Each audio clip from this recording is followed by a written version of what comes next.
बिस्मिल्लाहिर्रहमानिर्रहीम अस्सलामु अलैकुम वरहमतुल्लाहि वबरकातुहू। नाज़रीन, आप देख रहे हैं दुनिया मेरे आगे यूट्यूब चैनल और मैं हूं ग़ुलाम नबी मदनी। आज 31 मई 2021 है और आज दिन है पीर का। नाज़रीन, अफ़गानिस्तान की आज की ताज़ा तरीन सूरत हाल, अफ़गान तालिबान काबुल हुकूमत के दरमियान होने वाली ताज़ा तरीन लड़ाई और झड़पें और अफ़गानिस्तान से अमरीकी अफवाज के इनखला के बाद जो अफ़गानिस्तान का मंजरनामा या मुस्तक़बिल होने वाला है और पाकिस्तान किस तरह से अफ़गानिस्तान के अंदर घुसकर कार्रवाइयाँ कर रहा है, ये तमाम इश्यूज़ आज की इस वीडियो के अंदर आप जानेंगे। सबसे पहले नाज़रीन, बात कर लेते हैं अफ़गान तालिबान और काबुल फोर्सेस के दरमियान लड़ाई और झड़पों के हवाले से।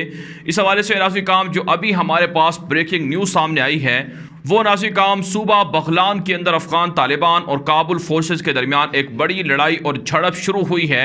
जिस वक्त मैं वीडियो रिकॉर्ड कर रहा हूँ उस वक्त की ताज़ा तरीन अपडेट्स ये हैं कि सूबा बगलान जो तालिबान के कंट्रोल में है, जिसके कई अजला तालिबान के कंट्रोल में है, वहाँ के पुलिस चीफ समेत 100 से ज़ायद काबुल हुकूमत के पुलिस और फ़ौजी एहलकारों को अफ़गान तालिबान के बम्बार जो लोग थे, मुजाहिदीन थे, उन्होंने हलाक कर डाला है और भारी माल गनीमत भी अफ़गान तालिबान को हासिल हुए है। इस हवाले से तस्वीर आप हमारी स्क्रीन पर वीडियोज़ पर भी वीडियो के अंदर देख सकते हैं।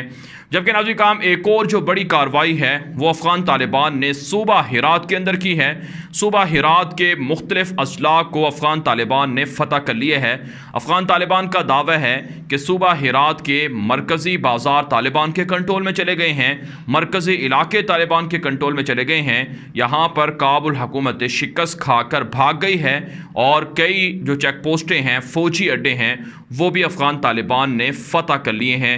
इसी तरह से नाज़रीन, जो एक और बड़ी ख़बर है वो है काबुल के वेस्ट का इलाका तालिबान के कंट्रोल में चला गया है। अफ़गान तालिबान दावा कर रहे हैं और ये भी दावा कर रहे हैं, ये सबूत वीडियोज़ की शक्ल में भी सामने आ रही हैं, जो वीडियोज़ आप इस वक्त हमारी स्क्रीन पर भी देख रहे होंगे। अफ़गान तालिबान दावा करते हैं कि काबुल हुकूमत से हमने काबुल के अंदर जो वेस्ट का इलाका है वो छीन लिए है, यहाँ पर चेक पोस्टें छीन ली हैं, यहाँ के फ़ौजियों को, यहाँ के पुलिस एहलकारों को भगा दिए है और हमारे तालिबान ने कब्ज़ा कर लिया है। अफ़गान तालिबान ये दावा कर रहे हैं। जबकि नाज़रीन, तालिबान के तर्जुमान ज़बीहुल्लाह मुजाहिद वो भी अपने ट्विटर अकाउंट पर कुछ तफसीलात लिख चुके हैं और तालिबान की वेबसाइट अल इमारा पर भी कुछ कार्रवाइयों की तफसीलात लिखी गई हैं, जिनमें कहा गया है कि सूबा लुगर के अंदर, जोजान के अंदर, बल्ख के अंदर और परवान के अंदर, फारियाब के अंदर, पख्तिया, कुंदूज, ये बड़े सूबे हैं जहां पर अफ़गान तालिबान के सामने 120 के करीब काबुल फ़ौजी हथियार डालकर सरेंडर हो चुके हैं। भारी माल गनीमत अफ़गान तालिबान को हासिल हुए है और यहाँ पर अफ़गान तालिबान ने अपनी धाक बिठा दी है। मुकम्मल तौर पर ये सूबे अफ़गान तालिबान के कंट्रोल में चले गए हैं। तो यूँ नाज़रीन, देखा जाए तो ये आज की गुज़श्ता 24 घंटों की बड़ी कार्रवाइयाँ हैं जो अफ़गान तालिबान अपने लिए इस्तेमाल कर रहे हैं, जो दावा कर रहे हैं कि हमारी इन कामयाबियों से हमें मजबूती मिल रही है, काबुल हुकूमत को शिकस्त हो रही है और ये हमारी फतूहात का तसलसल है जो हम काबुल हुकूमत के ख़िलाफ़ जारी रखे हुए हैं और आने वाले दिनों में हम मज़ीद काबुल हुकूमत के ख़िलाफ़ कार्रवाइयाँ करेंगे। नाज़रीन, ये जो कार्रवाइयाँ हैं जो काबुल हुकूमत की ख़ुद मीडिया जो साइट्स हैं, जो इदारे हैं, न्यूज़ चैनल हैं, वो भी ये रिपोर्ट दे रहे हैं कि अफ़गान तालिबान ने सूबा हिरात छीन लिए है। दीगर सूबों के अंदर तालिबान की कार्रवाइयों में काफ़ी नुकसान बर्दाश्त करना पड़ रहा है। इसके अलावा नाज़रीन, अब बात कर लेते हैं कुछ दीगर ख़बरों की।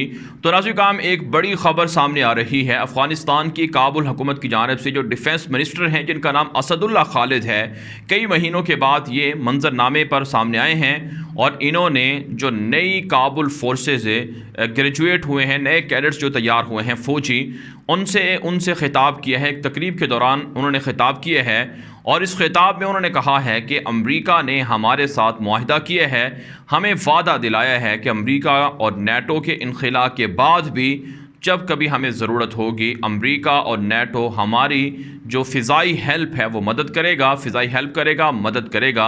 इसका मतलब ये है कि अमेरिका अफ़गानिस्तान से इनखला के बावजूद भी काबुल हुकूमत को फ़िज़ाई मदद देगा।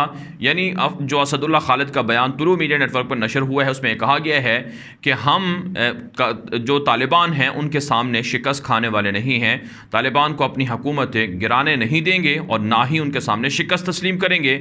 हमारे साथ अमेरिका और नेटो खड़ा हुआ है, वो हमारी फ़िज़ाई मदद जारी रखेगा। ये बयान दिए हैं असदुल्ला खालिद ने। लेकिन नाज़रीन हम सवाल ये है कि अमेरिका और नेटो काबुल हुकूमत को फ़िज़ाई मदद कैसे देगा? इसके लिए ज़ाहिर सी बात है अमेरिका यूरोप से या फिर अमेरिका से आकर अपने जहाज़ों के ज़रिए से तो मदद नहीं कर सकता है। लामहला इसके लिए जो अमरीकी या नेटो फोर्सेस हैं उन्हें करीब में कहीं पर फ़ौजी बेसिस रखना होंगे जहाँ से वो हमला करके काबुल हुकूमत की मदद कर सकें अगर लड़ाई की ज़रूरत पेश आए तालिबान के साथ है। तो इसके लिए नाज़रीन काम हमारी वो बातें सच साबित हो रही हैं कि अमेरिका पड़ोसी मुल्कों से अड्डे हासिल करने के लिए कोशा है, जिनमें ताजिकिस्तान भी है, उज़्बेकिस्तान भी है, कज़ाकिस्तान भी है। यहाँ तक कि नाज़रीन काम भारत से भी मदद तलब की जा रही है और भारत से भी अमेरिका दरख्वास्त कर रहा है कि हमें फ़ौजी अड्डे दे।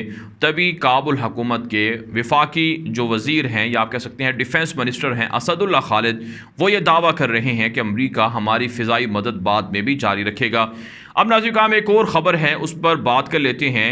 ये ख़बर तुलू मीडिया नेटवर्क पर भी नशर हुई है, दीगर काबुल हुकूमत के जो मीडिया नेटवर्क हैं उन पर भी ये ख़बर नशर हुई है कि अमेरिका और नेटो के इनखिला के बाद जो वर्कर्स या जो ऑफिशल्स अमरीकियों के साथ नेटो के साथ ताउन करते रहे हैं उन्हें बाहर के वीज़े मिलना शुरू हो चुके हैं। इस हवाले से नाज़रीन काम ख़बर सामने आ रही है कि 3000 से ज़ायद ऐसे अफ़गान नेशनल हैं जिनको यूके की डिफेंस मिनिस्ट्री की जानिब से बाकायदा बरतानिया के अंदर रिहाइश के लिए मुस्तकिल नेशनलिटियाँ परमिट देने का ऐलान कर दिया गया है।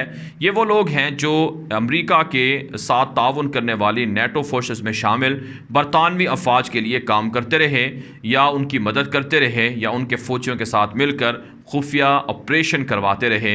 नाज़रीन काम इससे वाज़ेह होता है कि जो गैर मुल्की फ़ौजें अफ़गानिस्तान से निकल रही हैं वो अपने साथ जो लोग थे जो अफ़गान नेशनल थे जिन्होंने उनकी मदद की उन्हें भी साथ लेकर जा रहे हैं, जिन्हें अफ़गान तालिबान गद्दार कहते हैं। इसी हवाले से बहुत से अखबारात के अंदर ये रिपोर्टें नशर हो चुकी हैं कि जो अफ़गानिस्तान के अंदर काबुल हुकूमत के मातहत फ़ौजी थे, जिनमें रिटायर फ़ौजी भी हैं, कर्नल भी हैं, ब्रिगेडियर भी हैं और जनरल भी हैं और इसी तरह से NDS के लोग भी हैं। ये लोग 20 साल तक अमेरिका और नेटो के साथ मिलकर लड़ते रहे हैं। इन्हें अब ख़तरा है कि तालिबान की हुकूमत आ जाएगी और हमारा मुस्तक़बिल महफूज नहीं है, हमें मारा जाएगा। इसलिए इन्होंने बाकायदा असाइलम की जो दरख्वास्तें हैं वो देना शुरू कर रखी हैं और इनको अमेरिका और नेटो अपने यहाँ पनाह देने के लिए वीज़े भी जारी कर रहा है और इन्हें नेशनलिटियाँ भी दे रहा है। ये जो 3000 लोग हैं इनमें ये ख़ुद भी शामिल हैं, इनकी बीवी बच्चे भी शामिल हैं और दीगर अजीज़ व अकारिब भी शामिल हैं, जिससे वाज़ेह होता है नाज़रीन काम कि इन लोगों को पता है कि अब आइंदा मुस्तक़बिल अफ़गान तालिबान का है। इसलिए ये लोग यहाँ से भाग रहे हैं, बरतानिया यूरोप में जाकर पनाह ले रहे हैं और ये एक तरह से काबुल हुकूमत के लिए इंतहाई परेशान कुन बात भी है। और जो काबुल हुकूमत के इत्तेहादी हैं या उनके फॉलो करने वाले लोग हैं उनके लिए परेशान कुन बात है कि आप एक तरफ से ये दावा करते हैं कि हम तालिबान के हाथों मार नहीं खाएंगे, गिरेंगे नहीं, दूसरी तरफ से आपके जो फ़ौजी हैं वो अफ़गानिस्तान से भाग रहे हैं, बाहर के मुल्कों के जाके वीज़े ले रहे हैं। तो ये खुला तज़ाद नहीं है कि एक तरफ लड़ने के दावे हैं, दूसरी तरफ से यहाँ से भागने की कोशिशें हैं। क्या वाकई अशरफ गनी भी अफ़गानिस्तान से इसी तरह से उनके इत्तेहादी जो हुकूमत के लोग हैं वो भी इसी तरह से अफ़गानिस्तान से भाग जाएंगे? ये सवाल सोशल मीडिया के ज़रिए से किया जा रहा है। अब नाज़रीन काम बात कर लेते हैं एक और बड़ी ख़बर की जो काबुल हुकूमत की जानिब से पाकिस्तान के ख़िलाफ़ एक इल्ज़ाम है, एलिगेशन है। ये नाज़रीन काम बुनियादी तौर पर काबुल हुकूमत के अंदर जो NDS के लोग हैं, जो भारत के तरफदार हैं, जो भारत की ज़ुबान बोलते हैं, उनकी तरफ से इल्ज़ामात लगाए जा रहे हैं। इस इल्ज़ाम में कहा गया है कि पाकिस्तानी जो मलेशिया है या पाकिस्तान के जो जंगजू हैं वो तालिबान के साथ मिलकर हमारे ख़िलाफ़ लड़ाई कर रहे हैं। नंगरहार के अंदर, कंधार के अंदर, काबुल के अंदर जहाँ कहीं भी लड़ाइयाँ हो रही हैं इसमें पाकिस्तान के तरबियत याफ्ता मलेशिया या बकौल उनके मिलिटेंट तालिबान के साथ मिलकर हमारे ख़िलाफ़ हमलावर हैं। लिहाजा पाकिस्तान को वार्निंग है कि वह अपने जंगजुओं को, अपने नेशनल को रोके कि वो तालिबान के साथ मिलकर लड़ाई ना करें। हालांकि नाज़रीन पाकिस्तान वाज़े कर चुका है कि हम अफ़गानिस्तान की जंग के अंदर अमलन शरीक नहीं हैं और ना ही हमारा कोई शहरी तालिबान के साथ मिलकर लड़ाई कर रहा है। ये बात ख़ुद तालिबान भी बारहा ऐलान कर चुके हैं कि हमारे अपने ही अफ़गानिस्तान के लोग हैं, शहरी हैं, जो तालिबान के साथी हैं। तो तालिबान के जो मुजाहिदीन जितने भी हैं वो बाहर के लोग नहीं हैं। हाँ, एक वक्त हुआ करता था जब अमेरिका के साथ शुरू में जंग थी तो उस वक्त बाहर के फ़ौरन जो मुजाहिदीन थे वो मौजूद थे, लेकिन अब तालिबान दावा करते हैं कि हमारे पास अपनी फ़ोर्स इतनी ज़्यादा है कि बाहर के लोगों की मदद की हमें ज़रूरत नहीं है। तो ये झूठे इल्ज़ामात काबुल हुकूमत पाकिस्तान के ख़िलाफ़ इसलिए लगा रही है ताकि पाकिस्तान के किरदार को अफ़गानिस्तान के अंदर महदूद किया जाए। हालांकि नाज़रीन पाकिस्तान काबुल हुकूमत पर वाज़े कर चुका है कि BLA जो बलूचिस्तान लिबरेशन आर्मी है, या इसी तरह से नाज़रीन जो कलअदम TTP है वो अफ़गानिस्तान के अंदर मुतहर्रिक है। सिविल वार को पाकिस्तान की तरफ धकेलने की साजिशें हैं। पाकिस्तान के गुमनाम हीरोज़ घुस कर वहाँ कार्रवाइयाँ करके दहशतगर्दों का ख़ात्मा भी कर रहे हैं, लेकिन फिर भी काबुल हुकूमत इस तरह के एलिगेशन से, इल्ज़ामात से बाज नहीं आ रही है और ये ब्लेम गेम सिर्फ़ और सिर्फ भारत को खुश करने के लिए है। वो भारत जो अमरीकी अफवाज के इनखला का हामी नहीं है, जो अफ़गानिस्तान के अंदर स्टेबिलिटी का, अमन का हामी नहीं है, जो काबुल हुकूमत का भी दुश्मन है, अफ़गान शहरियों का भी दुश्मन है और पाकिस्तान का भी दुश्मन है। लिहाजा पाकिस्तान ने वार्निंग दी है कि ऐसे इल्ज़ामात से हालात ख़राब होंगे और अशरफ गनी को वार्निंग दी है कि अमरीका के जाने के बाद जो इत्तेहादी हैं अशरफ गनी के, वो पाकिस्तान की मदद के भूखे होंगे। लिहाजा उन्हें चाहिए कि वो पाकिस्तान के साथ ताउन करें, इस तरह के इल्ज़ाम ना लगाएं। पाकिस्तान चाहता है कि अफ़गानिस्तान की हुकूमत और तालिबान के दरमियान बैनुल अफ़गान मुज़ाकरात के ज़रिए से कोई ना कोई नतीजा बरामद हो। इसके अलावा नाज़रीन जो एक और बड़ी ख़बर हमारे पास सामने आ रही है वो है अफ़गानिस्तान के साबिक़ सदर हामिद करज़ई का एक ताज़ा बयान, जिसमें उन्होंने कहा है कि अफ़गानिस्तान के अंदर जो बैनुल अफ़गान मुज़ाकरात हैं, इंटर अफ़गान मुज़ाकरात हैं, वो अफ़गानिस्तान के अंदर शेड्यूल होने चाहिए। अफ़गानिस्तान के अंदर ही जो तालिबान हैं और काबुल हुकूमत या दीगर सियासतदान हैं उनके दरमियान डील होनी चाहिए।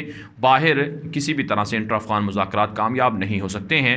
नाज़रीन हमारे पास कुछ ख़बरें ये भी हैं कि दोहा के अंदर जो काबुल हुकूमत के मुज़ाकराती लोग हैं वो वापस आना शुरू हो चुके हैं, लेकिन तालिबान भी वाज़े कर चुके हैं कि हम अफ़गानिस्तान के अंदर अशरफ गनी की हुकूमत पर भरोसा नहीं कर सकते हैं, इसलिए हम काबुल जाकर मुज़ाकरात नहीं करेंगे। दोहा के अंदर मुज़ाकरात हो सकते हैं लेकिन ये मुज़ाकरात नतीजा खेज़ होने चाहिए। आप जानते हैं गुज़श्ता कई महीनों से इंटर अफ़गान मुज़ाकरात का कोई नतीजा बरामद नहीं हुआ है।